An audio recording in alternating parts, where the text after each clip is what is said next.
Please rise to salute the flag. I pledge allegiance to the flag of the United States Republic for which it stands, one nation, under God, indivisible, with liberty and justice for all. She really changed the history.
Good morning and welcome to RPtv. Today is Tuesday, November 30th, 2021. Christmas has come early for Mets fans this year, as Max Scherzer has agreed to a 3-year contract and has offered them a glimmer of hope. Callie has the details. Max Scherzer, who is a 3-time Cy Young Award winner and 8-time All-Star, has signed with the Mets on a 3-year deal for $130 million. The 37-year-old went 15-4 and had earned a 2.46 run average with the Nationals and Dodgers last season. Throughout his career, he has pitched a pair of no-hitters. Scherzer gets $43.3 million annually. The deal he has with the Mets raises it to more than $370 million. Scherzer would have the right to opt out after the 2023 season to become a free agent again. He is also able to veto trades to certain teams. With the Mets losing their two starting pitchers, Noah Syndergaard and Steven Matz, Scherzer joins their rotation with Jacob deGrom, Carlos Carrasco, and Taijuan Walker. And now it's time for announcements. Newspaper Club will meet Thursday, December 2nd in Room 2 at 2:50 p.m. If you have not yet submitted your draft, please do so ASAP. Art Club and NAHS will meet every Friday starting this week in the Art Room 102. Join us for creating art and hanging out with friends.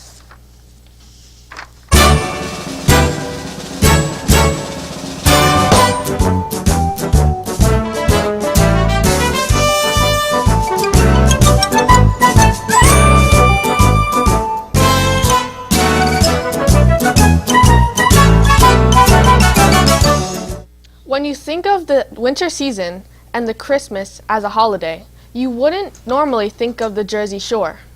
But down in Ocean City, the winter Christmas and the shore are perfect together. Alana has that story. In Ocean City, there is a place where people can gather around a symbol of the holiday. Lasting memories, write out a message on a seashell, and take time to think about loved ones.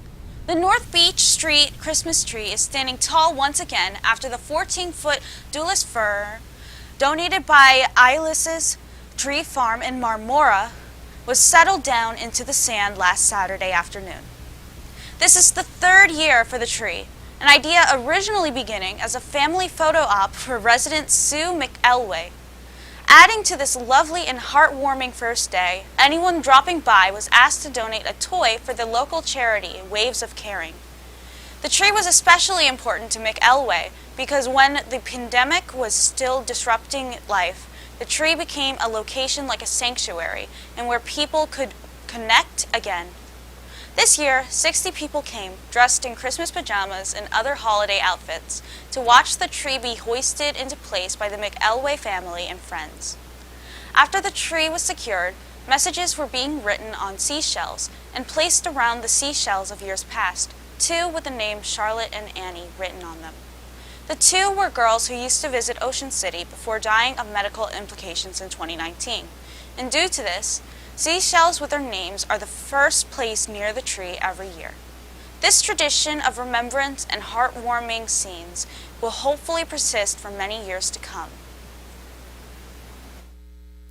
And now, a special presentation from Kanisha Patel.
Thanks for watching, have a great day, and stay tuned for CNN 10.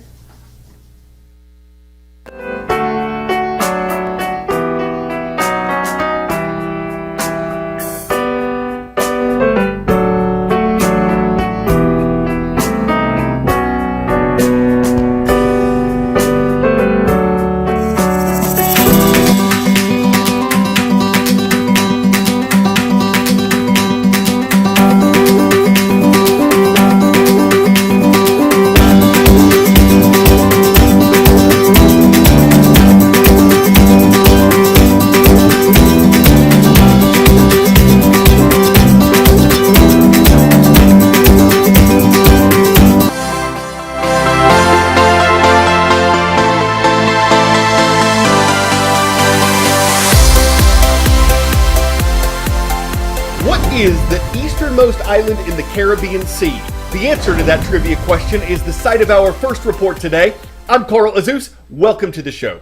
The island we're talking about is Barbados. Until Tuesday, its government was a parliamentary democracy under a constitutional monarchy, and that monarch was Britain's Queen Elizabeth II. But no more. In removing Britain's Queen as its head of state, Barbados has officially become a republic. The Queen's role there was mostly a symbolic one. Barbados got its independence from Britain in 1966, and the island's governing power lies with its Prime Minister, Mia Mottley. It's replaced the Queen's ceremonial role with that of a new president named Barbara Mason, but Barbados's Prime Minister will still have most of the governing power. This Caribbean island was uninhabited before Britain established a settlement there in 1627. Historians say British sugar plantations, worked by African slaves, became a source of private wealth for Britain. Slavery was abolished in Barbados in 1834, and in more recent decades, after it achieved independence from Britain, tourism and manufacturing became more economically important to Barbados than sugar production. As the island prepared to become a republic, Barbados's leaders said the time had come for it to fully leave its colonial past behind by removing the Queen's symbolic status. But Barbadian critics say the public should have had more of a voice in the process, possibly through a vote, instead of having it handled completely by the Barbadian government. For its part, the British monarchy had said the decision was up to Barbados and that the issue had been discussed for a while. It was a friendly parting. Prince Charles, heir to the British throne, traveled to Barbados to attend the transition. 10-second trivia. The malleus, the pinna, and the stapes are all parts of what? Foot, orchestra, ship, or ear? If you're a mammal, and you are, you have all of these as parts of your ear.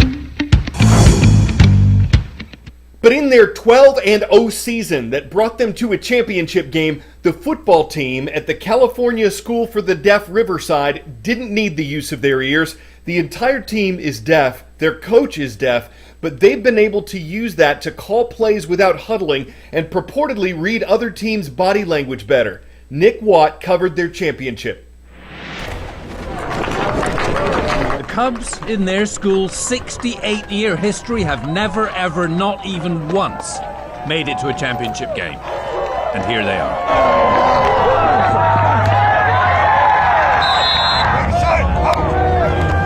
Their opponents, Faith Baptist, have won this Southern California championship about a dozen times in their history. They're good. Damn good.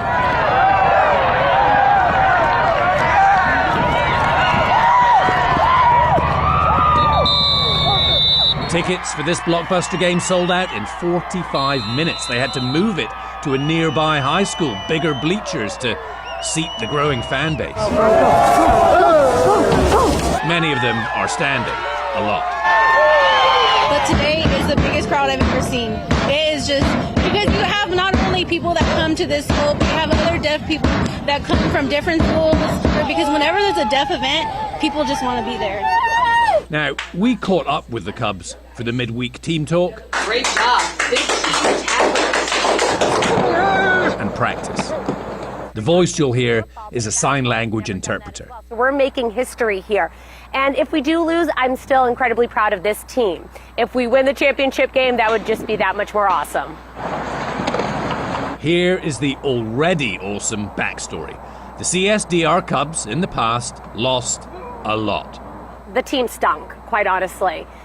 CSDR were often viewed as kind of the laughing stock, right? We're always going to have these lousy seasons, but that has not been the case this season. First game, a 68-0 victory. Yeah, that's a 6. This is not a well-funded fancy pants program. Why are you guys doing so well? What's the secret? We've practiced strong, we've worked together, we've got this sense of brotherhood amongst us. We're a family.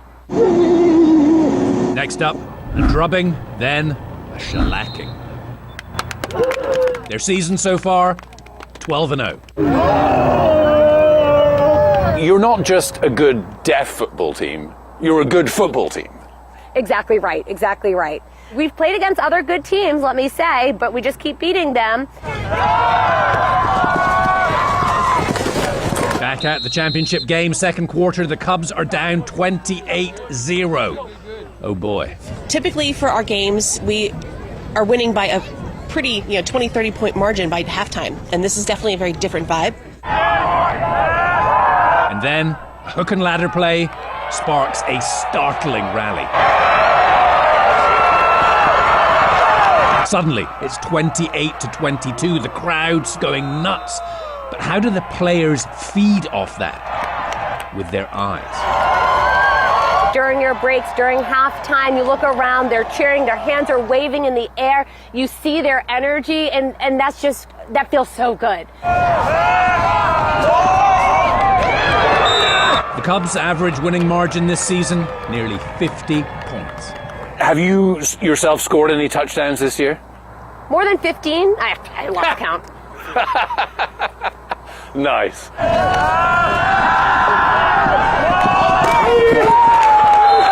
These kids were already confident. They didn't need this historic run to prove their worth in the world, but some opponents underestimated them badly. I think they do dismiss us oftentimes. They think we're a deaf school, no big deal. And I think it's a lesson learned for them that deaf people out there and other programs can do better than they are doing. Back to that championship game. Halftime, Valencia, touchdown king, is iced. He's out. Caden Adams is limping. He's the coach's son, by the way. And his brother, starting quarterback Trevin, takes a hit. His night is over. The limping Caden has to take his spot. Now, to most of us, a football game sounds like this. For these kids, well, turn off the sound. That could be a disadvantage. They make it an advantage. During the game, we're able to throw out plays, exact plays. Hearing teams don't understand what our plays are, what's being shared on the field. Tree, that's the part of their play is tree. Watch the ball. Watch the ball. This is our first language. It's our native language. We're using our native language on the field. And visual acuity is more alert than your hearing opponents typically, and so that we use that as an advantage, yeah. To go from laughingstock to media darlings, moving merch. Now we've got TV producers, movie producers reaching out to us. It's endless. Yeah, it definitely feels like we've reached celebrity status. I don't think the media and everything is getting to their head. They're just focused on the game. But with two key Cubs stars sidelined, those burly Faith Baptist boys proved just too much. A second half blowout.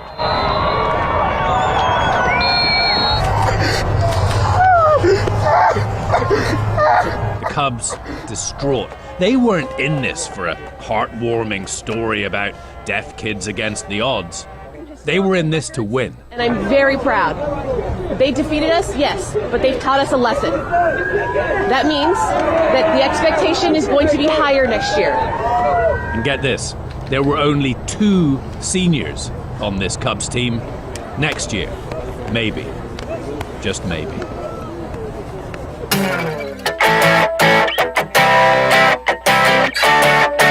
This dude named Michael Pick said he had a choice. Practice and get better at shooting with a regular Nerf gun or build a bigger Nerf gun. He did the second thing.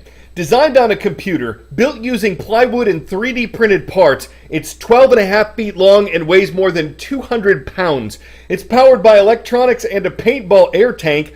Unlike regular Nerf guns, it is not a toy, but it can wreak havoc on water balloons. You can't buy it either because Nerf would nerf or sell it. They probably wouldn't have the nerf to build it, and it would make your mom really nervous.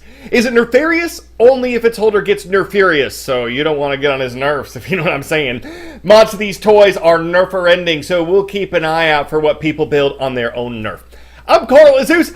Bexley High School gets today's shout out. It's great to have you watching from Bexley, Ohio. We hope you and everyone else returns again tomorrow.